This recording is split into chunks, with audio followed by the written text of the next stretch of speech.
Yo, what's going on, everybody? It is Villa and Noir. It is the morning after the game, and we're just gonna go through some debriefing, looking at some of the stats, um, some of the stats, some of the figures, looking at some of the average positions to see, if there's any more information that we can plug out from this in terms of the game yesterday.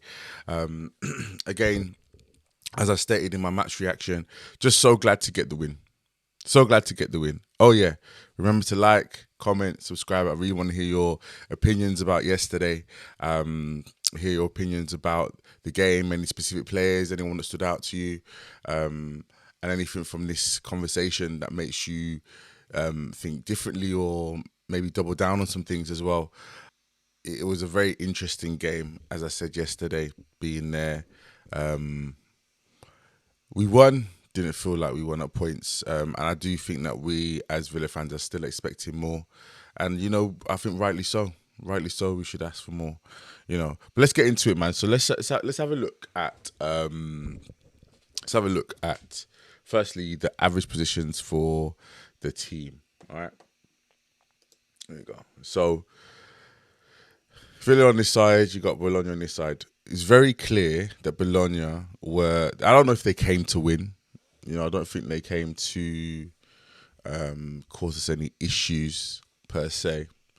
Um, and it was just they were like, okay, cool, let's pack the midfield. You know, this all their players generally, average positions were around here. Actually, I'm very interested to see what happened when their subs came on because their two subs kind of kept a lot of width. See if anything changes. Yeah, and they were higher up. I get it, but anyway, let's get off that again. Um, so yeah, pack the midfield. So again, I think United's system when it was working fluently, when people hadn't worked out that to beat us, just have to pack the midfield, and they played a very narrow 4-2-2-2. I don't think I've ever seen that before, or well, sorry, rarely see it. But I was watching them and I was like, oh, it seems like 4-2-2-2. And then when I saw the formation that was shown on here, yeah, they actually intentionally played a 4-2-2-2. So their intention was to keep narrow, keep things through the middle, and not really allow Villa space within the middle, which obviously does disrupt our game plan. I think our go-to is let's build through the middle. I think after that, I think there's two options. I think you utilize some wide play, but whether we have the personnel for that in the moment, I'm unsure. Or adopt what we seemed to try and do yesterday. So I think it works and I think it doesn't work as well. So straight away, this is why. Come back to me. Sorry. Straight away, this is why I think Pau Torres definitely is. It was in the team. The ability to play balls through the lines. I believe that's what separates average centre backs from top tier centre backs. The ability to break lines, the ability to play balls through the lines. If you think about our goal against Bayern Munich last year, it was Pau Torres that literally split the whole team, played a ball from front to back that was accurate, that caused havoc, and a great finish with John Duran. But we haven't seen much of that. And I think this is where our side-to-side play comes in. So it was really nice to see those balls being played a little bit more. I know that Pau defensively is shaky, but I think this is why he probably suits Europe a lot more than even the Prem. If he was able to be a little bit strong on the ball, I'd have him starting every single week because he has a vision. And you could see that from the beginning. He was trying to cause those line breaking passes, and you could say, and to be honest, when that happened, you saw like Ezri Konsa doing the same thing as well.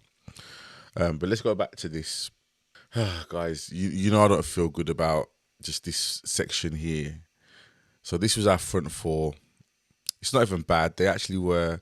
They weren't like really far back, but very clearly Marlon has a preference to drift out to the left hand side compared to Ollie, who had about or about half an hour on the pitch. If you look at Ollie's positioning was very much more central and through the middle. And his heat map says literally central, and actually quite a bit of time in the box, which was actually really good.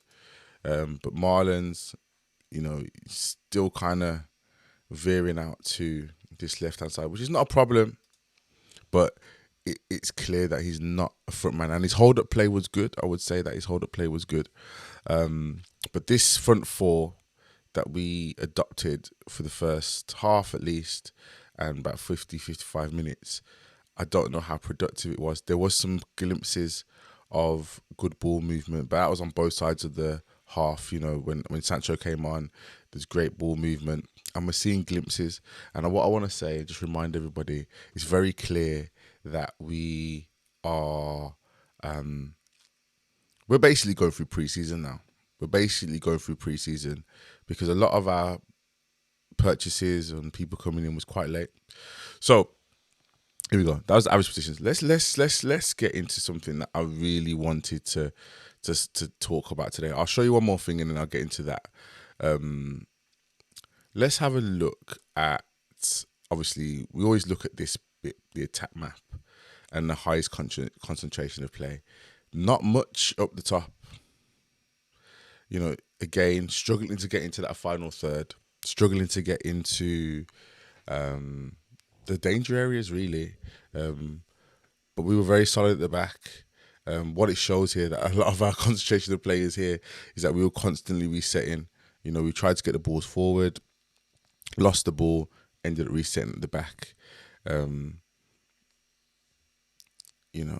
I didn't know how I felt about the long ball tactics that we were kind of adopting, because none of those individuals at the top, they're either too short or don't seem to want to head the ball.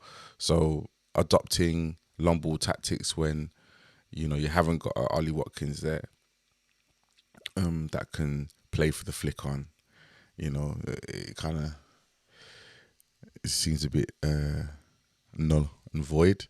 However, let's get into what I really want to talk about today. Our friend, Brother Morgan over here.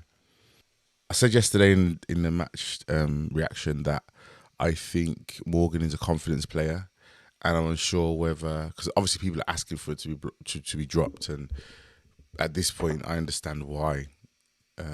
As much as he has talismanic potential, right now he's a liability, and maybe the reason why we can't get into the final third is because of his play. But at the same time, I do wonder, does it have an adverse effect if we drop him? Let me know what your thoughts are on that. But the stats speak volumes. All right, so he played 90 minutes, no goals. We're just going to keep scrolling. No goals. Expected goals, 0.17. No assists, obviously. 50 touches. Just remember that, 50 touches. Only 42% accurate passing. So I even saw on some people's responses, on YouTube, that they weren't happy with the fans jeering him for the passes, but he was by far our worst person in terms of giving the ball away, and it was actually quite clear to see. But also it's reflected in the stats. Most of our players were sitting around, they were sitting like 70% and above in terms of their accurate passes. 42%. It's diabolical. And that's meant to be our number 10. That's meant to be the person in the front that is meant to be linking the play. So as much as I'm not in agreement with the jeering, it was very clear that as a fan base, there was tiredness.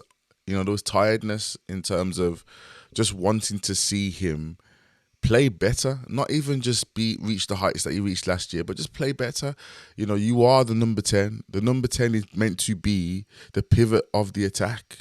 Everything should flow through that person. And if that person can't hold on to the ball, if that person can't play an accurate pass, it breaks down everything. And when we're talking about getting into the final third and not having anything.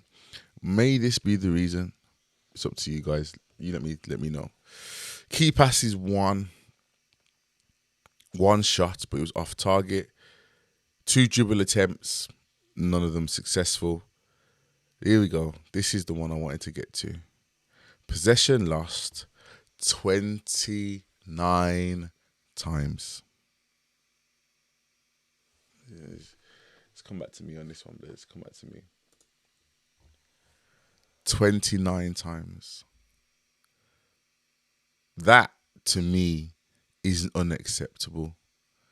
That, to me, is not the sign of a person in form.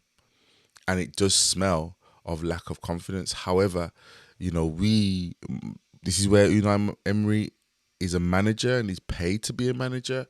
What now?